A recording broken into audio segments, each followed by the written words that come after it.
Я приехал с Караганды по делам и заодно решил, книги взял о нас на казахском языке, выпущенные в 1961 году про СССР.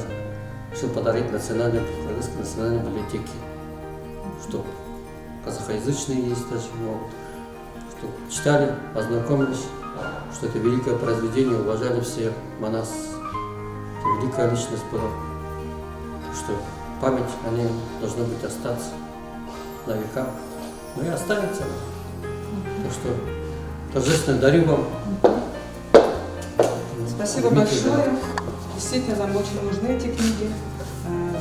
Я надеюсь, что наши читатели будут, особенно которые интересуются именно литературой на казахском языке, они будут очень довольны.